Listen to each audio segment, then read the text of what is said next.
Hello everyone, আপোনালোক সকলোকে স্বাগতম জনাইছো এক্সাম এস্পিৰেন্ট ইউটিউব চেনেলটোলৈ। বন্ধুসকল, আজি আপোনালোকলৈ লৈ আহিছো আন এটা মক টেষ্ট নম্বৰ 9। ইয়াৰ আগতে 8টা মক টেষ্ট দিয়া হৈছে, যদি এতিয়াও কোনোবাই চোৱা নাই আমাৰ চেনেলত ভিজিট কৰি চাই ল'ব পাৰিব। সো দেৰি নকৰি পুনঃ ষ্টাৰ্ট কৰিছো আজিৰ মক টেষ্টটো।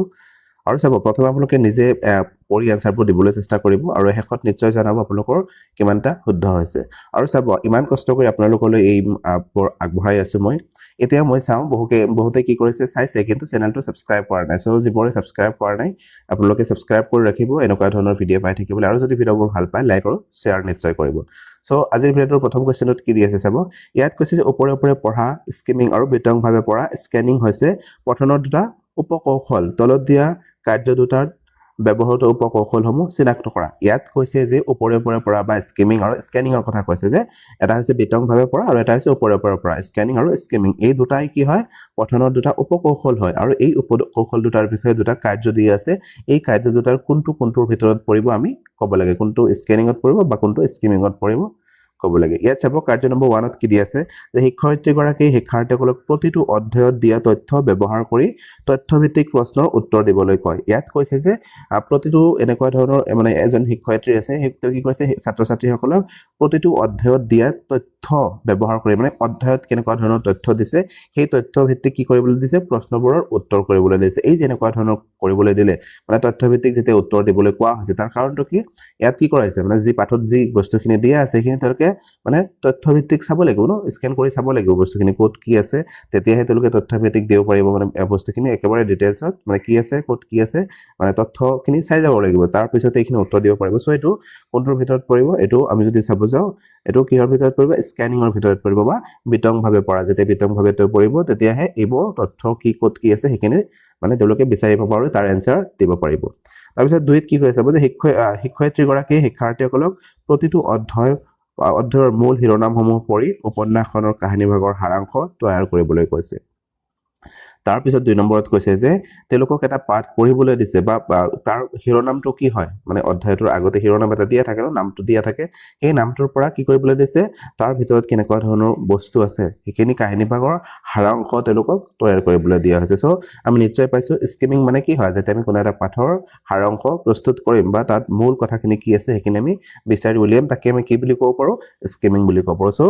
প্ৰথমটো আছিলে স্কেনিংৰ আৰু 2 নম্বৰটো কি হ'ব, স্কিমিংৰ। তেনেকুৱা ধৰণৰ অপচন ক'ত আছে, ইয়াত কৈছে যে 1 হৈছে ওপৰে ওপৰে পঢ়া, ওপৰে ওপৰে পঢ়া নহয় ন, এইটো 2 নম্বৰটোহে ওপৰে ওপৰে পঢ়া হ'ব। সো B নম্বৰত দিয়া আছে যে A হৈছে বিতংভাৱে পঢ়া। এইটোৱে শুদ্ধ হ'ব যে A হৈছে বিতংভাৱে পঢ়া আৰু 2 হৈছে 1 হৈছে বিতংভাৱে পঢ়া আৰু 2 হৈছে ওপৰে ওপৰে পঢ়া। সো অপচন নম্বৰ B টো শুদ্ধ উত্তৰ হ'ব। মানে আমি পঠনৰ বিভিন্ন ধৰণৰ কৌশল পাইছো ন, ভাগ পাইছো, যেনেকুৱা ধৰণৰ স্কেনিং, স্কিমিং ক'লো, intensive reading, extensive reading, shared reading, তাৰপিছত ডায়লগিক ৰিডিং, এই বিভিন্ন ধৰণৰ ৰিডিঙৰ ভাগ আছে। চাব আপোনালোকে নিশ্চয়, মানে মই মাৰাথান ভিডিঅ' দিছো তাতে মই উল্লেখ কৰিছো এইবোৰ বস্তু। এতিয়া আহিছো নেক্সট কুৱেশ্চনটোলৈ, কুৱেশ্চন নম্বৰ 2। কুৱেশ্চন নম্বৰ 2ত কি কৈছে চাব যে যেতিয়া শিশুসকলে কিবা শুনি থাকে তেতিয়া কি হয়, মানে যেতিয়া শিশুসকলে বিভিন্ন ধৰণৰ কথা শুনি থাকে নে নাই, মানে কিবা এটা শুনি আছে, তেতিয়া এই দুটা যি অপচন দি আছে তাৰ ভিতৰত মানে কোনটো হয় বা কোনটো নহয় আমি ক'ব লাগে। ইয়াত দিছে চাব যে তেওঁলোকে ভাষা শিকি থাকে আৰু বুজিবলৈ মানে শিকি থাকে বা বুজি পাই থাকে। মানে যেতিয়া তেওঁলোকে কিবা এটা শুনি আছে, শুনি থকাৰ পিছত তেওঁলোকে কি হ'ব, নিশ্চয় তেওঁলোকে ভাষাতে বস্তুটো শুনি আছে, মানে ভাষাতে মানুহবোৰ কথা পাতে বা যিকোনো এটা টপিক হ'ব পাৰে, যি বস্তু হ'ব পাৰে সেইখিনি ভাষাৰ জৰিয়তে আমি আদান প্ৰদান কৰো ন। সেইটোৱে ক'ব বিচাৰিছে যে তেওঁলোকে ভাষা শিকি থাকিব যেতিয়া তেওঁলোকে শুনি থাকিব আৰু তেওঁলোকে বুজি পাই থাকিব বস্তুখিনি। সব যদি চাব যাওঁ 1 2 শুদ্ধ হ'ব, মানে কিবা এটা শুনি আছে সেইসকলে ন, তেতিয়া তেওঁলোকে বুজি পাই থাকিব আৰু মানে শিকি থাকিব তাৰ পৰা কিবা কিবি। তাৰপিছত 2 নম্বৰত কৈছে তেওঁলোকে উচ্চাৰণ আৰু স্বৰভংগী গ্ৰহণ কৰি থাকিব, আৰু ই কেনেকুৱা ধৰণৰ মানুহজনে উচ্চাৰণ কৰিছে, স্বৰভংগী কেনেকুৱা ধৰণৰ হয়, এই গোটেইখিনি তেওঁ কি কৰিব, ৰিচিভ কৰি থাকিব, গ্ৰহণ কৰি থাকিব শুনাৰ পৰা। আমি শ্ৰৱণৰ পৰা সেইটোৱে কৰো, এইটো আমি কি বুলি পাইছিলো, ৰিচিপ্টিভ স্কিলছ বুলি পাইছিলো ন। সো আমি যদি চাব যাওঁ 2 নম্বৰটোও শুদ্ধ হ'ব যে মানুহখিনি কি কৈছে সেইখিনি উচ্চাৰণ কেনেকুৱা ধৰণৰ কৰিছে, সেই অংগী ভংগীখিনি তেওঁ মানে কি কৰিব, মানে চাব বা তেওঁ শুনি থাকিব আৰু শুনি থাকি তেওঁ নিজে গ্ৰহণ কৰি থাকিব বস্তুখিনি। সো আমি যদি চাব যাওঁ 1 আৰু 2 দুয়োটাই শুদ্ধ, অপচন নম্বৰ D হ'ব ইয়াৰ শুদ্ধ উত্তৰ। এতিয়া নেক্সট কুৱেশ্চনটোলৈ, কুৱেশ্চন নম্বৰ 3। ইয়াত কি কৈছে চাব যে ভাষাই আমাক দেশ আৰু দেশৰ অচিনাকি বা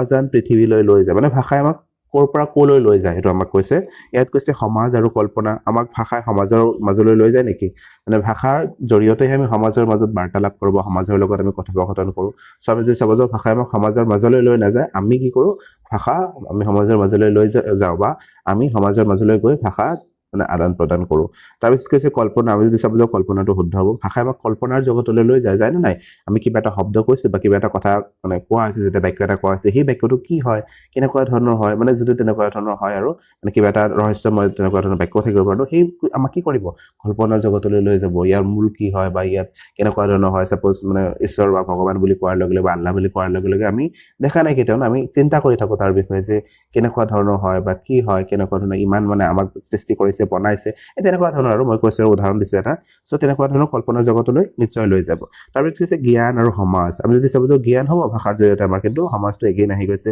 তাৰপিছত কৈছে কল্পনা আৰু বিজ্ঞান মানে কল্পনা হ'ব বিজ্ঞান ইয়াত নহ'ব সো ইয়াত যদি আমি চাব যাওঁ অপশ্যন নম্বৰ যিটো 4 দি আছে জ্ঞান আৰু কল্পনা ভাষাই আমাক কি কৰিব জ্ঞান আৰু কল্পনাৰ অচিনাকি বা অজান পৃথিৱীলৈ লৈ যাব অপশ্যন নম্বৰ 4 টো হ'ব ইয়াৰ শুদ্ধ উত্তৰ এতিয়া আহিছো নেক্সট কুৱেশ্যনটোলৈ কুৱেশ্যন নম্বৰ 5 ইয়াত কি কৈছে চাব তলৰ কোনটো উক্তি শুদ্ধ ইয়াত যি দুটা উক্তি দিয়া আছে তাৰ ভিতৰত কোনটো উক্তি শুদ্ধ আমি ক'ব লাগে ওৱানত কি কৈছে দ্বিতীয় ভাষাৰ সংস্পৰ্শ যিমান বৃদ্ধি হ'ব আমি তাক গ্ৰহণ কৰাৰ সম্ভাৱনা সিমানেই বেছি হ'ব ইয়াত কৈছে দ্বিতীয় ভাষা এটা টাৰ্গেট লেংগুৱেজ যেতিয়া এটা শিকি আছো বা দ্বিতীয় ভাষা এটা যেতিয়া শিকি আছো সেইটো ভাষা যিমানে সংস্পৰ্শ হ'ব বা যিমান সমৃদ্ধ হ'ব সেই ভাষাটোৰ সমৃদ্ধ পৰিৱেশ বা যিমান সংস্পৰ্শলৈ আমি যাম সেই ভাষাটো আমি তাক গ্ৰহণ কৰাৰ সম্ভাৱনা সিমানেই বেছি হ'ব নিশ্চয় হ'বনে নাই যেতিয়া মই এটা ভাষা শিকি আছো সেই ভাষাৰ কৈ থাকিম বা সেই ভাষাৰ তেনেকুৱা ধৰণৰ এটা পৰিৱেশ পাম মানে মই ভাষাটো হগা নাই মানে তেনেকুৱা ধৰণৰ মানুহৰ লগত মিলা মিছা কৰি থাকিম তেওঁলোকৰ লগত কথা পাতি থাকিম তেতিয়া কি হ'ব এই ভাষাটো নিশ্চয় মানে শিকাৰ সম্ভাৱনাটো বাঢ়ি যাব সো আমি যদি চাব যাওঁ অপশ্যন নম্বৰ 1 যিটো দি আছে এইটো শুদ্ধ হ'ব তাৰপিছত দুইত কি কৈছে যে প্ৰথম ভাষা উপলব্ধ ভাষিকভাৱে সমৃদ্ধ পৰিৱেশটো দ্বিতীয় ভাষাৰ ক্ষেত্ৰত সদায় উপলব্ধ নহয় ইয়াত কি কৈছে চাব যে প্ৰথম যিটো ভাষা আছে সেই ভাষাটো আমি কেনেকৈ শিকোঁ এটা ভাষিক আমি এটা পৰিৱেশ পাওঁ সমৃদ্ধ এটা পৰিৱেশ পাওঁ নে নাই যেতিয়া আমি সৰু আছিলোঁ বা ষ্টুডেণ্ট বাকী যিবোৰ শিশু আছে তেওঁলোকে কি হয়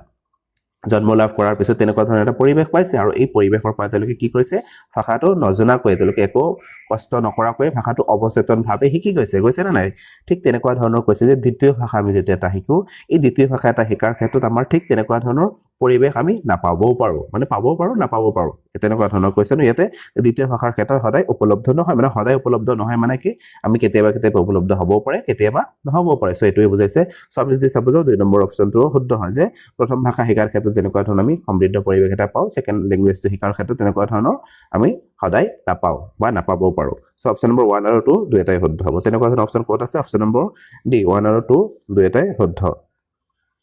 এতিয়া আহিছো নেক্সট কুৱেশ্যনটোলৈ কুৱেশ্যন নম্বৰ 6 ইয়াত কি কৈছে চাব কুৱেশ্যন নম্বৰ 6ত কৈছে যে নাটক শিক্ষণৰ ধাৰাবাহিক আৰু সামগ্ৰিক মূল্যায়ন কন্টিনিউয়াস এণ্ড কম্প্ৰিহেনসিভ ইভালুৱেশ্যন CCEৰ বাবে তলৰ কোনটো আটাইতকৈ গুৰুত্বপূৰ্ণ আমি ক'ব লাগে ইয়াত কৈছে কি চাব যে নাটক আমি যেতিয়া এটা শিকি আছো বা নাটক এটা শিকাৰ ক্ষেত্ৰত ধাৰাবাহিক আৰু সামগ্ৰিক যি মূল্যায়ন আছে কন্টিনিউয়াস এণ্ড কম্প্ৰিহেনসিভ ইভালুৱেশ্যন আছে এইটো আমাৰ মানে আটাইতকৈ তলৰ যি চাৰিটা অপশ্যন দিছে তাৰ ভিতৰত কোনটোৱে এটা মানে সহায় কৰিব আটাইতকৈ বেছি পৰিমাণে সহায় কৰিব আমি ক'ব লাগে সো ইয়াত চাব কি কৈছে যে পঢ়া পাঠখন মঞ্চস্থ কৰা ড্ৰামাটাইজেশ্যন এণ্ড ষ্টেজ পাৰফৰ্মেন্সৰ কথা কৈছে ইয়াতে সো আমি যেতিয়া কোনো এটা পাঠ পঢ়ি আছো বা কোনো এটা নাটক যেতিয়া আমি কি কৰিছো পঢ়িছো পঢ়াৰ পিছত কি হ'ব পাৰে এনেকুৱা ধৰণৰ যে যেতিয়া আমি হেতু মানে ভিজুৱেলাইজেশ্যন কৰিম বা চাই থাকিম বস্তুটো তেতিয়া আমাৰ কি হ'ব এটো ক্লিয়াৰ হৈ যাব নতুবা আমি কি কৰিব পাৰো ৰোল প্লে যেতিয়া কৰিবলৈ দিম ষ্টুডেণ্টসকলক বা ছাত্ৰ-ছাত্ৰীসকলৰ মাজত কন্টিনিউয়াস চলি থকাৰ কথা কৈছে ন মানে কন্টিনিউয়াস আৰু কম্প্ৰিহেনসিভ ইভালুৱেশ্যনৰ কথা কৈছে ইয়াতে সো এই ক্ষেত্ৰত আমাৰ কি কৰিব যিখিনি আমি বস্তু শিকিলো বা যিখিনি নাটক আমি পঢ়িলো পঢ়াৰ পিছত যদি হেতু আমি মঞ্চস্থ কৰো বা আমি কি কৰো মানে ৰোল প্লে কৰিবলৈ দিও বিভিন্ন ধৰণৰ ষ্টুডেণ্টক তাৰ মাজত তেতিয়া কি হ'ব তেওঁলোকে বস্তুটো লগত ভালকে জড়িত হ'ব পাৰিব ভালকে শিকিব পাৰিব আটাইতকৈ ইয়াৰ ক্ষেত্ৰত আমি যদি চাব যে গুৰুত্বপূৰ্ণ হ'ব সো অপশ্যন নম্বৰ 1 টো এই ক্ষেত্ৰত শুদ্ধ উত্তৰ হ'ব দুইত কৈছে চৰিত্ৰসমূহৰ চৰিত্ৰ চিত্ৰণ ৰেখা মানে কি চৰিত্ৰ দি আছে সেই চৰিত্ৰসমূহৰ চিত্ৰ যদি আমি লিখো মানে হেতু ইমান মানে কি নহব মানে ইমান ভাল এটা মানে শিকনৰ ক্ষেত্ৰত ইমান গুৰুত্বপূৰ্ণ নহব তাৰপিছত কৈছে লিখিত পৰীক্ষাও তেনেকুৱা ধৰণৰ নহয় তাৰপিছত কৈছে মুখ্য সংলাপসমূহ ধুনীয়াকৈ লিখা ইয়াতেও লিখাৰ কথাই কৈছে ন সো আমি যদি চাব যাওঁ মানে এই গোটেইখিনি অপশ্যন মানে লিখাৰ বাদ দি বাকি যিখিনি আছে যে মুখ্য সংলাপখিনি থাকিব পাৰে বা চৰিত্ৰ এই কি থাকিব তাৰ মাজত এই নাটক যেতিয়া মঞ্চস্থ কৰা হ'ব তাৰ মাজতে সোমাই থাকিব সো আমি যদি চাব যাওঁ অপশ্যন নম্বৰ 1 টো আটাইতকৈ মানে বেষ্ট হয় এতিয়া আহিছো নেক্সট কুৱেশ্যনটোলৈ কুৱেশ্যন নম্বৰ 7 ইয়াত কি কৈছে যে তলৰ কোনটো উক্তি সত্য আমি ক'ব লাগে ইয়াত যে চাৰিটা অপচন দিছে তাৰ ভিতৰত কোনটো উক্তি সত্য হয় আমি ক'ব লাগে ইয়াত কৈছে যে বহুভাষিকতা ৰক্ষা কৰাৰ বাবে ভাৰতীয় সংবিধানে ইংৰাজীক ভাৰতৰ চৰকাৰী ভাষা বা অফিচিয়েল লেংগুৱেজ হিচাপে গ্ৰহণ কৰিছে ইয়াত কৈছে যে বহুভাষিকতা যি আছে আমাৰ ভাৰতীয় শ্ৰেণীকোঠাসমূহ হ'ব পাৰে বা ভাৰতত মানে বহুভাষিকতাৰ মানে আছে আৰু সেইটো কৈছে যে ভাষাৰ যি বহুভাষিকতা ৰক্ষা কৰাৰ বাবে ভাৰতীয় সংবিধানে কি কৰিছে ইংৰাজী যিটো ভাষা আছে এইটো চৰকাৰী ভাষা হিচাপে বা অফিচিয়েল লেংগুৱেজ হিচাপে মানে মৰ্যাদা দিছে বুলি কৈছে চ' আমি যদি চাব যাওঁ আমাৰ চৰকাৰী ভাষা কি হয় আমাৰ চৰকাৰী ভাষা হিন্দী হয় চ' আমি ক'ব নোৱাৰো যে বহুভাষিকতা বৃদ্ধিৰ কাৰণে আমাৰ কি কৰিছে চৰকাৰে যিখিনি কি আছে চৰকাৰে নহয় একচুৱেলি সংবিধানে কি কৰিছে ইংৰাজী ভাষাটোক অফিচিয়েল লেংগুৱেজ হিচাপে মৰ্যাদা দিছে তেনেকুৱা ধৰণৰ নহয় কিন্তু আমি চাব পাৰো যে এই যিটো ইংৰাজী ভাষা আছে এই ইংৰাজী ভাষাটোক কি কৰা হৈছে চৰকাৰী মানে কো অফিচিয়েল লেংগুৱেজ হিচাপে তাৰ মৰ্যাদা দিয়া হৈছে আমি নিশ্চয় পাইছো আৰ্টিকেল 343 যিটো আৰ্টিকেল আছে তাৰ ভিতৰত পাৰ্ট 1 আৰু পাৰ্ট 2 আছে পাৰ্ট 2 আছে ইয়াত যদি আমি চাওঁ এই 343 পাৰ্ট 1ত কি কৰা হৈছে এই যে আমাৰ যি ভাৰতীয় কি আছে অফিচিয়েল লেংগুৱেজ যেটো আছে এটো আছে হিন্দীক তাত কি কৰা আছে আলোচনা কৰা আছে অফিচিয়েল লেংগুৱেজ হিচাপে আৰু এই 343 যেটো আছে ইয়াত কি কৰা আছে এই যিখিনি ইংৰাজী ভাষা আছে যে এই ইংৰাজী ভাষাটো কি কৰা আছে কো অফিচিয়েল লেংগুৱেজ হিচাপে তাৰ মৰ্যাদা দিয়া হৈছে কেতিয়াবা এটো হতে চাব যে 340 হিন্দী ভাষাক যে কি কৰা হৈছে অফিচিয়েল লেংগুৱেজ হিচাপে মৰ্যাদা দিয়া আছে এটো কোড উল্লেখ আছে বা ইংৰাজী ভাষাটো যে কো অফিচিয়েল লেংগুৱেজ হিচাপে মৰ্যাদা দিয়া আছে এটো কোনটো আৰ্টিকেলত উল্লেখ আছে যেখিনি মনত ৰাখিব সো আমি যদি চাব যে এটো শুদ্ধ নহব ন পালো আমি 1 টো শুদ্ধ নহব এটো বিধ কৈছে চৰকাৰী ভাষা আইন অফিচিয়েল লেংগুৱেজ এক্ট অনুসৰি ইংৰাজী হৈছে ভাৰতৰ স্থায়ী সহযোগী চৰকাৰী ভাষা বা এছ'চিয়েট অফিচিয়েল লেংগুৱেজ বা কো অফিচিয়েল লেংগুৱেজ বুলি আমি ক'ব পাৰো সো আমি যদি চাব যে অপচন নম্বৰ যেটো বি দি আছে এটোৱে শুদ্ধ হ'ব আমি এটো পালো ন অলৰেডি যে ভাৰতৰ আজি সংবিধান আছে তাত 343(2) অনুচ্ছেদত কি কৰা আৰ্টিকেলত কি কৰা হৈছে এই যে ইংৰাজী ভাষাটো কো অফিচিয়েল লেংগুৱেজ হিচাপে মৰ্যাদা দিয়া আছে বা এছ'চিয়েটিভ অফিচিয়েল লেংগুৱেজ হিচাপে মৰ্যাদা দিয়া হৈছে অপচন নম্বৰ 2 টো শুদ্ধ হ'ব তাৰপিছত কৈছে ইংৰাজী হৈছে ভাৰতৰ ৰাষ্ট্ৰীয় ভাষা আমি যদি চাও যে ভাৰতৰ কোনো ৰাষ্ট্ৰীয় ভাষাই নাই কিছুমানে ভাবে এনেকে যে আমাৰ যেটো হিন্দী ভাষা আছে এটো ৰাষ্ট্ৰীয় ভাষা হয় কিন্তু চাব আপোনালোকে ইংৰাজীটো ৰাষ্ট্ৰীয় ভাষা নহয় এটো ৰাজভাষাহে হয় এটো অফিচিয়েল লেংগুৱেজে হয় এটো মানে নেশনেল লেংগুৱেজ নহয় মনত ৰাখিব আমাৰ ইণ্ডিয়াত তেনেকুৱা ধৰণৰ কোনো নেশনেল লেংগুৱেজ নাই তাৰপিছত বিয়াদিত কৈছে সকলো ভাৰতীয় ৰাজ্যই হিন্দীক নিজৰ ৰাজ্যিক ভাষা হিচাপে গ্ৰহণ কৰাটো বাধ্যতামূলক তো তেনেকুৱা ধৰণৰ নহয় যিবোৰ ৰাজ্য আছে তেওঁলোকৰ নিজা ভাষা আছে সাপোজ তেনেকুৱা ধৰণৰ আমাৰ অসমত অসমীয়া ভাষা আছে আন যিবোৰ ৰাজ্য আছে তেওঁলোকৰ নিজা তেনেকুৱা ধৰণৰ ভাষা আছে কিন্তু আমি এটো ক'ব নোৱাৰো যে অকল হিন্দীটোৱে সকলো ৰাজ্যৰ কাৰণে বাধ্যতামূলক হ'ব তেতিয়া হলে তো এটোই হৈ গল হয় না ৰাষ্ট্ৰীয় ভাষাই হৈ গল হয় সো এটো মনত ৰাখিব এনেকুৱা ধৰণৰ নহয় অপচন নম্বৰ বি টো হয় ইয়াৰ ক্ষেত্ৰত শুদ্ধ উত্তৰ হ'ব এতিয়া আহিছো নেক্সট কুৱেশ্যনটোলৈ কুৱেশ্যন নম্বৰ 8 ইয়াত কি কৈছে চাব যে কোনটো বিকল্পই শিশুসকলৰ মৌখিক কৌশল বা অৰেল স্কিল বা স্পিকিং স্কিল আটাইতকৈ সঠিক বৰ্ণনা কৰে মানে শিশুসকলৰ যে মৌখিকভাৱে কিবা এটা শিকিছে বা মৌখিক যিটো দক্ষতা আছে এই দক্ষতাৰ কোন চাৰিটা অপচনৰ ভিতৰত কোনটো অপচনে আটাইতকৈ বেছিকৈ কি কৰিছে বৰ্ণনা কৰিছে সঠিকভাৱে বৰ্ণনা কৰিছে 1ত কি হৈছে তেওঁলোকৰ ভাল পোৱা আৰু বেয়া পোৱা সমূহ প্ৰকাশ কৰিবলৈ ভাষা ব্যৱহাৰ কৰা মানে তেওঁলোকে কি ভাল পায় বা কি বেয়া পায় হেতু প্ৰকাশ কৰিবৰ কাৰণে অকল ভাষাৰ ব্যৱহাৰ কৰে অকল ভাল পোৱা বা বেয়া পোৱাখিনি প্ৰকাশ কৰিবনে তাত গোটেই জীৱনটো কেনেকুৱা ধৰণৰ মানে গোটেই সময়খিনি তেওঁলোকে কেনেকৈ কটাইছে বা কাৰ লগত কি কথা পাতিছে কি প্ৰকাশ কৰিছে আবেগ কেনেকুৱা ধৰণৰ হৈছে অনুভূতি কেনেকুৱা ধৰণৰ হৈছে সেই গোটেইখিনি তাত আহিব আমি অকল ভাল পোৱা বেয়া পোৱাখিনিৰ কথা ক'ব নোৱাৰো দুইত কৈছে তেওঁলোকৰ আশে-পাশে থকা প্ৰাপ্তবয়স্কসকলে কোৱা শব্দবোৰ শুনা আৰু ধ্বনিসমূহৰ প্ৰতি সচেতন হোৱা মানে ভাষাৰ প্ৰকাশ কৰাৰ কথা কোৱা আছে ইয়াত শুনাৰ কথা ক'ব আমি নোৱাৰো বা তেওঁলোকে শুনি আছে এটো শ্ৰৱণ যেটো আছে লিসনিং স্কিলছ ইয়াৰ ক্ষেত্ৰত মানে এটো অপচনৰ ক্ষেত্ৰত শুদ্ধ হলে হয় তাৰপিছত কৈছে যে আবেগ আৰু ভাৱনাসমূহ প্ৰকাশ কৰিবলৈ আৰু তথ্য আহৰণ কৰিবলৈ ভাষা ব্যৱহাৰ কৰা আমি যদি চাব যাও এটো শুদ্ধ হ'ব তাৰ কাৰণটো কি তেওঁলোকে কি আবেগ আছে তেওঁলোকৰ অনুভূতি কেনেকুৱা ধৰণৰ আছে এখিনি প্ৰকাশ কৰিবৰ কাৰণে কি কৰিছে আৰু তথ্য যিখিনি আছে এখিনি লাভ কৰিবৰ কাৰণে আহৰণ কৰিবৰ কাৰণে ভাষা ব্যৱহাৰ কৰিছে ইয়াতে কি কৰা হৈছে মৌখিক যিটো কৌশল আছে এটো আটাইতকৈ বেছিভাৱে মানে বৰ্ণনা কৰা হৈছে তাৰপিছত 4 নম্বৰত কৈছে চাব যে তেওঁলোকৰ আশে-পাশে থকা লোকসকলৰ ভাষা আৰু কিতাপত থকা নতুন ধাৰণাসমূহৰ পৰা এক ব্যাপক শব্দ সম্ভাৰ গঢ়ি তোলা মানে অকল আমি শব্দ সম্ভাৰ বৃদ্ধি কৰাৰ কাৰণে এটো ৰিসেপ্টিভ স্কিলছে হৈ যাব ন শব্দ সম্ভাৰ বৃদ্ধি কৰাৰ কাৰণে আমি তেনেকুৱাকে ভাষাৰ অৰেল স্কিল বা স্পিকিং স্কিল দক্ষতা বৃদ্ধি হৈছে বুলি আমি ক'ব নোৱাৰো সো আমি যদি চাব যাও 3 নম্বৰ অপচনটো ইয়াৰ শুদ্ধ উত্তৰ হ'ব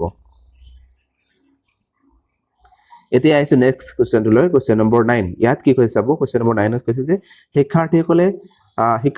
শিক্ষকে দিয়া আৰ্হিৰ বাক্যসমূহ বা মডেল সেন্টেন্স দোহাৰি ভাষাৰ আৰ্হি বা প্ৰতিমান বা প্যাটাৰ্ন শিকে ইয়াত কি কৈছে চাব মেইনলি কিৱৰ্ড দিয়া আছে যে শিক্ষাৰ্থীসকলে শিক্ষকে দিয়া আৰ্হি বা মডেল কিছুমান দিছে বা মডেল সেন্টেন্স কিছুমান দিয়া আছে সেই সেন্টেন্সসমূহ কি কৰিছে দোহাৰিছে মানে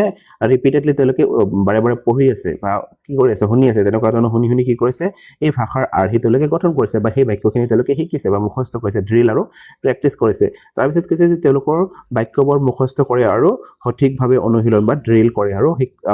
ড্ৰিল কৰাৰ বাবে শিক্ষকৰ পৰা ইতিবাচক পুনৰবলন বা পজিটিভ ৰেইনফৰ্সমেন্ট লাভ কৰে শিক্ষকে ইয়াত কি পদ্ধতি ব্যৱহাৰ কৰিছে ইয়াত তাৰ পিছত কি কৈছে চাব তেওঁলোকে ড্ৰিল মানে যিখিনি মডেল সেন্টেন্স দি দিছে মানে শিক্ষকে সেইখিনি তেওঁ কি কৰিছে সেই মডেল সেন্টেন্স খিনি মানে বাৰে বাৰে পঢ়িছে বা পঢ়ি পঢ়ি মানে শিকি আছে বস্তুখিনি কি কৈছে আৰু ইয়াত কৈছে তেওঁলোকে হেটিও কি কৰিছে সঠিকভাৱে মানে শিক্ষকে কি কৰিছে এটো সঠিকভাৱে মানে অনুশীলন বা ড্ৰিল আৰু প্ৰেক্টিস কৰাৰ ক্ষেত্ৰত মানে পজিটিভ ৰেইনফৰ্সমেন্ট দিছে মানে পজিটিভলি তেওঁলোকক মানে ইম্প'জ কৰিছে নহয় তোমালোকে শিকিব পাৰিবা বা শিকা এনেকুৱা ধৰণৰ পজিটিভলি ৰেইনফৰ্সমেন্ট দিছে আৰু এই যে ৰেইনফৰ্সমেন্ট তেনেকুৱা ধৰণৰ দিলে ইয়াত শিক্ষকগৰাকী কোনটো পদ্ধতিৰ ব্যৱহাৰ কৰিছে আমি ক'ব লাগে অপচন নম্বৰ 1 ত কৈছে শ্ৰব্যভাষিক পদ্ধতি অডিও লেংগুৱেল মেথড আপোনালোকে চাব অডিও লেংগুৱেল মেথড মানে এইটো হয় যে কোন এটা ভাষাৰ বিষয়ে কিছুমান সেন্টেন্স দি দিয়া হৈছে বা কিছুমান বাক্য দি দিয়া হৈছে আৰু হেতু কি কৰিছে তেওঁলোকে মানে ড্ৰিল আৰু প্ৰেক্টিস কৰি কি কৰিছে সেই বস্তুখিনি এজ ইট ইজ মুখস্থ কৰিছে আৰু য'ত যেনেকৈ প্ৰয়োজন হৈছে সেইখিনি মানে ল্যাঙ্গুৱেজখিনি তাতে কি কৰিছে ঠিক এজ ইট ইজলি তেনেকৈ কি কৰিছে প্ৰকাশ কৰি দিছে সো ইয়াকে আমি অডিও ল্যাঙ্গুৱেল মেথড বুলি ক'ব পাৰো সো ইয়াতেও ঠিক হেতুৱে ব্যৱহাৰ কৰাইছে অডিও ল্যাঙ্গুৱেল মেথডটো ইয়াত ব্যৱহাৰ কৰা হৈছে আৰু যোগাযোগমূলক দৃষ্টিভংগী বা কমিউনিকেটিভ এপ্ৰোচ কি হয় যেতে আমি এজনে আন এজনৰ লগত যোগাযোগ কৰি এটা মানে বাৰ্তালাপ প্ৰকাশ কৰিছো তাকে যোগাযোগ বুলি ক'ব পাৰো বা সামগ্ৰিক শাৰীৰিক প্ৰতিক্ৰিয়া যেটো আছে টোটাল ফিজিক্যাল ৰেসপন্স ইয়াত কি হয় যে কিবা এটা ষ্টুডেন্টক শিকাই থকা হৈছে বা পাঠ এটা পঢ়াই থকা হৈছে আৰু সেইখিনি কি কৰা হৈছে শাৰীৰিক অঙ্গী ভংগীৰ জৰিয়তে তেওঁলোকক মানে কৰিবলৈ কোৱা হৈছে বা শাৰীৰিক কাৰ্যকলাপ তাত জড়িত কৰা হৈছে ইয়াক আমি টোটাল ফিজিক্যাল ৰেসপন্স বুলি ক'ব পাৰো এটো জেমছ এছাৰ নামৰ এজন ভাষাবিজ্ঞানী আছিল তেৱেই আগবঢ়াইছিলে আৰু কৈছে ষ্ট্ৰাকচাৰাল মেথড বা গাঁথনিগত পদ্ধতি ইয়াত কি হয় এটা ভাষা কেনেকৈ শিকিম তাৰ নিয়মবোৰ কেনেকুৱা ধৰণৰ হয় আমি ষ্ট্ৰাকচাৰ কেনেকুৱা ধৰণৰ হেতু যেতিয়া মানে কি কৰা হ'ব আলোচনা কৰা হ'ব তাকে আমি গাঁথনিগত দৃষ্টিভংগী বুলি ক'ব পাৰি সো এই ক্ষেত্ৰত অপচন নম্বৰ 1 টোৱে শুদ্ধ হ'ব এতিয়া আহিছো নেক্সটলৈকে কোৱেশ্চন নম্বৰ 10 ইয়াত কি কৈছে যে দেশ ভাষা গঠন শব্দ ভাণ্ডাৰ বৃদ্ধি আৰু উচ্চাৰণ উন্নত কৰাত সহায় কৰে ইয়াত কৈছে যে কোনটোৱে আমাৰ ভাষাৰ গঠন শব্দ ভাণ্ডাৰ বৃদ্ধি আৰু উচ্চাৰণ উন্নত কৰাৰ ক্ষেত্ৰত সহায় কৰিব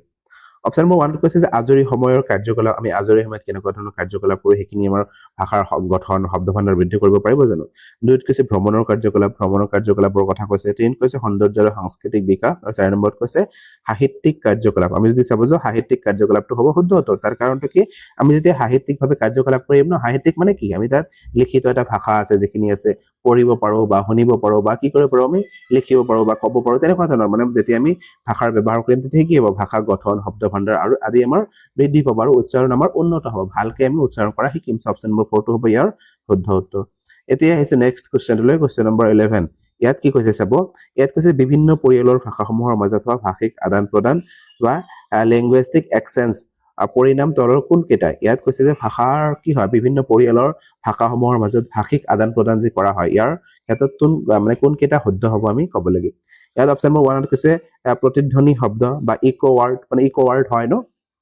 আমি ব্যৱহাৰ কৰিব পাৰো ইকো ৱাৰ্ড মানে কি হয় যেতিয়া মই কিবা এটা শব্দ কৈছো মানে বেলেগ এটা ঠাইৰ পৰা সেই শব্দটো ইকো ৱাৰ্ডটো আহে তেনেকুৱা ধৰণৰ আমি ক'ব পাৰো সো এটো যদি চাব যে এটো শুদ্ধ হ'ব দুইত কৈছে পদৰ স্তৰ বা পজিশন বা ৱাৰ্ড লেভেল এটো শুদ্ধ হ'ব মানে পদৰ স্তৰ বিভিন্ন ধৰণৰ পদৰ স্তৰ থাকে বা এই যিখিনি আমি শব্দ কৈছো বা মই ইয়াত বিভিন্ন ধৰণৰ শব্দ মই কৈছো এই একটা শব্দকে পদ বোলা হয় নিশ্চয় আপোনালোকে পাইছে পাৰ্টস অফ স্পীচ সো এই পদৰ স্তৰ থাকে বিভিন্ন ধৰণৰ চাবজেক্ট চাব যে এটো শুদ্ধ হ'ব তিনিত কৈছে যে সকলো ভাৰতীয় ভাষাতে সমানে বা একে শব্দ থাকে আমি যদি চাব যে এটো শুদ্ধ নহব মানে সকলো যিবোৰ ভাৰতীয় ভাষা আছে সকলো ভাৰতীয় ভাষাৰে একে ধৰণৰ শব্দই থাকিব বুলি আমি ক'ব নোৱাৰো তাৰপিছত কৈছে পুনৰুক্ত শব্দ বা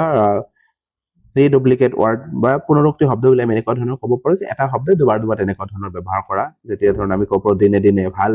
এনেকুৱা ধৰণৰ আমি শব্দ কেতিয়াবা ব্যৱহাৰ কৰো নে নাই ইয়াকে আমি পুনৰুক্ত শব্দ বুলি ক'ব পাৰো আমি যদি চাব যে এনেকুৱা ধৰণৰ শব্দ পোৱা যায় সো অপচন নম্বৰ 1 2 আৰু 4 তিনিটা শুদ্ধ বাৰু যেটো 3 দি আছে এটো শুদ্ধ নহব তেনেকুৱা ধৰণৰ অপচন ক'ত দি আছে চাব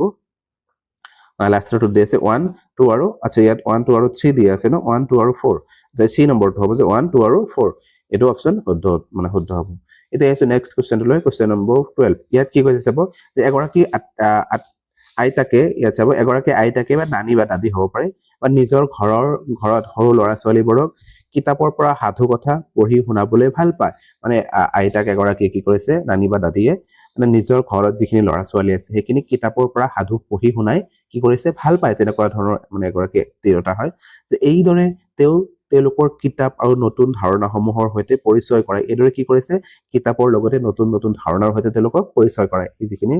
ঘৰত ছাত্ৰ ছাত্ৰীসকল আছে বা শিশুসকল আছে তেওঁলোকৰ কথা কৈছে আৰু শিশুসকলেও এই প্ৰক্ৰিয়াত কি কৰে সক্ৰিয়ভাৱে অংশগ্ৰহণ কৰে এই কৌশলটোক আমি কি বুলি ক'ব পাৰোঁ এই যে আইতাক গৰাকীয়ে মানে কিতাপ এখনৰ পৰা সাধু পঢ়ি শুনালে তেওঁলোকক আৰু ছাত্ৰ ছাত্ৰীসকলে এক্টিভলি সেইখিনি শুনি আছে মানে নানী বা দাদীৰ পৰা সেই কাহিনীখিনি শুনি আছে বা গল্পখিনি শুনি মানে ভাল পাইছে এক্টিভলি কি কৰিছে তেওঁলোকেও পাৰ্টিচিপেট কৰিছে এই যে তেওঁলোকে মানে যিটো পঠন কাৰ্য কৰিলে এই পঠন কাৰ্যটোক আমি কেনেকুৱা ধৰণৰ পঠনৰ ভিতৰত ধৰিব পাৰোঁ ইয়াত অপশ্যন নম্বৰ 1 কৈছে সমস্যাৰ পঠন বা ৰিডিং এনালগ বা ডাঙৰকৈ পঢ়া যেনেকুৱা ধৰণৰ কৈছে ইয়াত অকল ডাঙৰকৈ পঢ়া বুলি আমি ক'ব নোৱাৰো যদিও ডাঙৰকৈ পঢ়িছে সমস্যাৰ পঠন বুলি যদিও ক'ব পাৰোঁ যে ইয়াত সমস্যাৰ পঠন মানে কি ডাঙৰকৈ পঢ়া আৰু মানে সকলোৱে মিলি তেনেকুৱা ধৰণৰ পঢ়া আমি বুলি ক'ব পাৰোঁ কিন্তু ইয়াত সমস্যাৰ পঠন মানে হৈছে যদিও ডাঙৰকৈ পঢ়িছে আমি ইয়াত ডাইৰেক্ট আমি সমস্যাৰ পঠন বুলি ক'ব নোৱাৰো ইয়াত দুয়োটাই কি কৰিছে সক্ৰিয়ভাৱে অংশগ্ৰহণ কৰিছে বা শিকি আছে তেনেকুৱা ধৰণৰ চ' এইটো শুদ্ধ নহ'ব তাৰপিছত কৈছে মডেল ৰিডিং এই ক্ষেত্ৰত শুদ্ধ নহ'ব ইয়াত যদি চাব যাওঁ অংশীদাৰিত্বমূলক পঠন বা উমৈহতীয়া পঠন বা শ্বেয়াৰ্ড ৰিডিং যদি আমি চাব যাওঁ এইটো শুদ্ধ উত্তৰ হ'ব তাৰ কাৰণটো কি তেওঁলোকে কি কৰিছে এজনে কিতাপৰ পৰা পঢ়ি গৈছে বা শ্বেয়াৰ কৰিছে আন যিখিনি আছে সেইখিনি শুনি গৈছে ন ইয়াত কি কৰা নাই তেওঁলোকে আমি যদি চাব যে এই যিটো বাৰ্তালাপমূলক বা ডায়লগিক যিটো ৰিডিং দি আছে বা সম্ভাষিক পঠন বুলি আমি ক'ব পাৰোঁ এইটো হোৱা নাই এইটো হ'বলৈ হ'লে কি কৰিব লাগিব যে আইতাক বা এই যি আইতাক গৰাকী আছে সেইখিনি কিতাপৰ পৰা বস্তুখিনি পঢ়িছে বা পঢ়ি কি কৰিছে আইডিয়াখিনি প্ৰকাশ কৰিছে আৰু প্ৰকাশ কৰাৰ লগতে তাৰ পৰা কুৱেশ্যন সুধিব লাগিব ন মানে এজনে আন এজনক কুৱেশ্যন সুধিছে আৰু এটা সময়ত কি কৰিব লাগিব এই বাকী ষ্টুডেণ্টখিনি যে আছে তাৰ মাজৰ পৰা কোনোবা এজনেও কি কৰিব লাগিব এই কিতাপটো আকৌ নিজে লৈ পঢ়িব লাগিব আৰু তাৰ মাজৰ পৰা যিখিনি তেওঁ ধাৰণা পাইছে বা বুজি পাইছে সেইখিনি আকৌ সেই আইতাক গৰাকী কি কৰিব মানে কুৱেশ্যন কৰিব এনেকুৱা ধৰণৰ যেতিয়া এজনে আন এজনক শ্বেয়াৰ কৰিছে ন শ্বেয়াৰ কৰি পঢ়িছে বা ডায়লগিক তেনেকুৱা ধৰণৰ কৰিছে ন এজনে আন এজনক কৈছে মানে যদিও পঢ়িছে কিতাপখন চাই তথাপি কি কৰিছে তেওঁলোকে নিজৰ মানে যিখিনি বুজি পাইছে সেইখিনি ডায়লগ আকাৰত মানে কুৱেশ্যন সুধিছে আমি যদি চাব যাওঁ তেতিয়াহে বাৰ্তালাপমূলক পঠন বা ডায়লগিক ৰিডিং হ'ব বা সম্ভাষিক পঠন হ'ব কিন্তু এই ক্ষেত্ৰত তেনেকুৱা ধৰণৰ কৰা নাই ইয়াত নানী বা দাদী গৰাকীয়ে কি কৰিছে অকল পঢ়ি গৈছে আৰু তেওঁলোকক সাধুটো শুনাইছে আৰু ছাত্ৰ ছাত্ৰীসকলে পাৰ্টিচিপেট কৰিছে বা সক্ৰিয়ভাৱে এক্টিভলি পাৰ্টিচিপেট কৰিছে চ' এই ক্ষেত্ৰত অংশীদাৰমূলক পঠন বা শ্বেয়াৰ্ড ৰিডিংটো হ'ব শুদ্ধ উত্তৰ অপশ্যন নম্বৰ 3 এতিয়া আহিছো নেক্সট কুৱেশ্যনটোলৈ কুৱেশ্যন নম্বৰ 13 ইয়াত কি কৈছে চাব যে ভাষা কোৱাৰ শৈলী বা পদ্ধতি সন্দৰ্ভত তলৰ কোনটো শুদ্ধ আমি ক'ব লাগে ইয়াত যে তিনিটা অপশ্যন দিয়া উক্তি দিয়া আছে এই উক্তিকেইটাৰ ভিতৰত কোনটো উক্তি শুদ্ধ ভাষা এটা কোৱাৰ শৈলীৰ ক্ষেত্ৰত বা পদ্ধতিৰ ক্ষেত্ৰত আমি ক'ব লাগে ইয়াত কৈছে যে কথা কোৱাৰ ধৰণটো শ্ৰোতা অনুসৰি সলনি হয় ইয়েছ অবভিয়াছলি হয় মানে যেতিয়া কথা কৈ থকা হ'ব কথা কোৱাৰ যি ধৰণটো শ্ৰোতা মানে যিজন ব্যক্তিয়ে শুনিব সেই শ্ৰোতা অনুসৰি সলনি হ'ব নিশ্চয় যেতিয়া মই মাৰ লগত কথা পাতি আছো বেলেগ ধৰণৰ কথা পাতিম যেতিয়া মই মোৰ টিচাৰৰ লগত কথা পাতিছো তেতিয়া মই নিশ্চয় মাৰ লগত যেনেকুৱা ধৰণৰ কথা পাতিছো টিচাৰৰ লগত তেনেকুৱা ধৰণৰ কথা নিশ্চয় নাপাতো আমি যদি চাব যাওঁ শ্ৰোতা অনুসৰি সলনি হ'ল নে নাই কিখিনি কথাখিনি বা ডায়লগখিনি সলনি হ'ল আমি যদি চাব যাওঁ 1টো শুদ্ধ হ'ব 2ত কৈছে যে পেছাদাৰী আৰু ব্যক্তিগত পৰিৱেশত একেটা ভাষাই বেলেগ ধৰণে হয় আমি যদি চাব যাওঁ এইটো শুদ্ধ হয় মই যদিও অসমীয়া ভাষাই কৈ আছো মাৰ লগতো অসমীয়া কৈছো টিচাৰৰ লগতো অসমীয়া কৈছো তথাপি কি হৈছে এইটো মানে পেছাদাৰী হয় এইটো ন আমি স্কুলত গৈছে স্কুলত যোৱাৰ পিছত টিচাৰৰ লগত কথা পাতিছো তেতিয়া কি হৈছে অবভিয়াছলি মোৰ ভাষাটো অলপ হ'লেও মানে কি হ'ব বেলেগ হ'ব বা ঘৰত যিখিনি কথা পাতিছো একেটা ভাষাই হ'ব কিন্তু মাৰ লগত অলপ বেলেগ ধৰণৰ পাতিম বা টিচাৰৰ লগত মানে কি হিচাপত পাতিম যে পেছাদাৰী হিচাপত পাতিম আমি যদি চাব যাওঁ এইটো শুদ্ধ হ'ব 3ত কৈছে আমাৰ কথা কোৱাৰ ধৰণে কি কৰিছে আমাৰ শাৰীৰিক ৰূপকো প্ৰভাৱিত কৰিব পাৰে আমি যি কথা কৈছো এই কথা কোৱাৰ ধৰণে কি কৰিব আমাৰ শৰীৰকো আমাৰ প্ৰভাৱিত কৰিব বুলি কৈছে আমি যদি চাব যাওঁ এইটো শুদ্ধ নহ'ব তাৰ কাৰণটো কি আমাৰ যি কথা কৈছো এইটো শৰীৰক কেনেকুৱা ধৰণৰ প্ৰভাৱিত কৰিব নিশ্চয় নকৰিব আমি যদি চাব যাওঁ কিছু অংগী ভংগী আমি কৰিব পাৰোঁ কিন্তু আমাৰ ডাইৰেক্টলি আমি ক'ব নোৱাৰো যে শৰীৰটোক কি কৰিছে তেনেকুৱা ধৰণৰ প্ৰভাৱিত কৰিছে আমি যদি চাব যাওঁ অপশ্যন নম্বৰ 1 আৰু 2টো হে শুদ্ধ হ'ব 3টো শুদ্ধ নহ'ব তেনেকুৱা ধৰণৰ অপশ্যন ক'ত আছে অপশ্যন নম্বৰ বি 1 আৰু 2 শুদ্ধ এতিয়া আহিছো নেক্সট কুৱেশ্যনটোলৈ কুৱেশ্যন নম্বৰ 14 ইয়াত কি কৈছে তলৰ কোনটোৱে ভাষাৰ বহুমুখী প্ৰতিভা কি কৈছে ভাষাৰ বহুমুখী প্ৰতিভাৰ কথা কৈছে যে আৰু ইয়াৰ ব্যৱহাৰ সীমিত কৰে ইয়াত চাব নেগেটিভ সুধিছে যে ভাষাৰ যি আমি বহুমুখী প্ৰতিভা আছে সেইখিনিক সীমিতভাৱে প্ৰকাশ কৰিব বা এইটো নেগেটিভলি মানে ইম্পেক্ট কৰিব ইয়াত অপশ্যন নম্বৰ 1টো কৈছে যে সাধাৰণ মানুহৰ ধাৰণা যে ভাষা কেৱল কথা বতৰা বা আদান প্ৰদানৰ এক মাধ্যমহে মানে সাধাৰণ যিখিনি মানুহ আছে সেই মানুহখিনিৰ এনেকুৱা ধৰণৰ ধাৰণা হয় যে ভাষা আমি কি কৰোঁ অকল কথা বতৰা আদান প্ৰদানতহে মানে এটা মাধ্যমহে হয় তেনেকুৱা ধৰণৰ সো আমি যদি চাব যাওঁ এইটো এটা নেগেটিভ ৱৰ্ড হয় ন মানে নেগেটিভ কি হয় মানে অকল আমি কথা বতৰা বা আদান প্ৰদানত তেনেকুৱা ধৰণৰ ব্যৱহাৰ নকৰোঁ আমি কিতাপ পাতি লিখাৰ কাৰণে হ'ব পাৰোঁ পঢ়িবৰ কাৰণে হ'ব পাৰোঁ মানে তেনেকুৱা ধৰণৰ আমি কি কৰোঁ ভাষাৰ ব্যৱহাৰ কৰোঁ ন সো অকল কথা বতৰাত আমি তেনেকুৱা ধৰণৰ ভাষাৰ ব্যৱহাৰ কৰোঁ বুলি ক'ব নোৱাৰোঁ দুইত কৈছে যে এই দৃষ্টিভংগী যে ভাষণ সম্প্ৰদায় বা স্পীচ কমিউনিটি বা ভাষা আৰু ইয়াৰ ব্যৱহাৰৰ এক অবিচ্ছেদ্য অংগ ইয়াত কৈছে যে এই যে দৃষ্টিভংগীটো আছে এইটো ভাষা সম্প্ৰদায় মানে ভাষাৰ এটা কোৱাৰ যি দৃষ্টিভংগী আছে ভাষা সম্প্ৰদায় বা ভাষা আৰু ইয়াৰ ব্যৱহাৰৰ এক অবিচ্ছেদ্য অংগ হয় বা এইটো আমি যদি চাব যে কমিউনিটি স্পীচ কমিউনিটি এনেকুৱাই হয় যে ভাষা আৰু ইয়াৰ ব্যৱহাৰৰ এক অবিচ্ছেদ্য অংগ হয় আমি যদি চাব যে এইটো শুদ্ধ হ'ব আমাক নেগেটিভ সুধিছে চাব তাৰপিছত কৈছে ভাষাবিদসকলৰ ধাৰণা যে ভাষা কেৱল ব্যাকৰণ আৰু অভিধানৰ এটা সংমিশ্ৰণ ইয়াত ভাষাবিদসকলৰ এনেকুৱা ধৰণৰ ধাৰণা যে অকল কি হয় এই ভাষাটোক অকল কি হয় যে ব্যাকৰণৰ আৰু অভিধানৰ এটা সংমিশ্ৰণ আমি যদি চাব যে এইটো নেগেটিভ হয় আমাক নেগেটিভটোৱে সুধিছিলে ন সো অপশ্যন নম্বৰ 1 আৰু যেটো 3 আছে এই দুটা নেগেটিভ হয় 2 মানে পজিটিভে হয় সো অপশ্যন নম্বৰ যেটো বি দি আছে এইটো শুদ্ধ উত্তৰ হ'ব এতিয়া আহিছো নেক্সট কোৱেশ্চনটোলৈ অৰ্থাৎ আজিৰ ভিডিঅ'টো শেষৰটো কোৱেশ্চন ইয়াত কি কৈ আছে যে মৌলিক আন্তঃব্যক্তিক যোগাযোগ দক্ষতা বা বুনিয়াদী আন্তঃব্যক্তিগত সম্প্ৰেষণ কৌশল যেটো BICS বুলি ক'ব পাৰো বেসিক ইন্টাৰপাৰ্সনেল কমিউনিকেটিভ স্কিল BICS ৰ ধাৰণাটো কোনে আগবঢ়াইছিল এইটো ইজি কোৱেশ্চন আছে যে BICS যেটো ধাৰণা দি আছে আৰু এটা আছিল CALP মানে BICS আৰু CALP দুটা ধাৰণা দিছিল আৰু এই ধাৰণাটো কোনে আগবঢ়াইছিলে ষ্টেফেন ক্ৰেচন এইটো আগবঢ়োৱা নাছিল তেওঁ কৈছিল সেকেন্ড ল্যাঙ্গুৱেজ একুইজিশনৰ ক্ষেত্ৰত আমি কিছুমান ষ্টেপ ফলো কৰিলে সেকেন্ড ল্যাঙ্গুৱেজটো আমি কি কৰিব পাৰো মানে একুয়াৰ কৰিব পাৰো আহৰণ কৰিব পাৰো দুই নম্বৰত কৈছে লেব বাইগস্কি তিন নম্বৰত কৈছে জিম কিউমিন্স আৰু জেমছ এছাৰ মানে আমি যদি চাব যাওঁ জেমছ এছাৰ নহব ইয়াত মানে জিম কিউমিন্স যে মানুহজন দি আছে এই জিম কিউমিন্সে কি কৰিছিলে এই BICS আৰু CALP ধাৰণাটো আগবঢ়াইছিল আৰু জেমছ এছাৰে কি আগবঢ়াইছিলে যেটো আমি অলৰেডি কৈ দিছো যে টোটাল ফিজিক্যাল ৰেসপন্স মানে শাৰীৰিক কাৰ্যকলাপৰ লগত জড়িত যি আছে এটো কি কৰিছিলে এই জেমছ এছাৰে আগবঢ়াইছিলে সো আমাক ইয়াত BICS ৰ কথা সুধিছে অপচন নম্বৰ 3 টো ইয়াৰ শুদ্ধ উত্তৰ হ'ব সো আজিৰ ভিডিঅ'টোত এই 15টা কোৱেশ্চন আলোচনা কৰিলো যদি ভিডিঅ'টো ভাল পায় লাইক আৰু শেয়াৰ কৰিব আৰু এতিয়াও যদি আমাৰ চেনেলটো সাবস্ক্ৰাইব কৰা নাই সাবস্ক্ৰাইব কৰি থকা বেল আইকনটো দবাই ৰাখিব ভিডিঅ'টো সকলোৱে চোৱাৰ বাবে ধন্যবাদ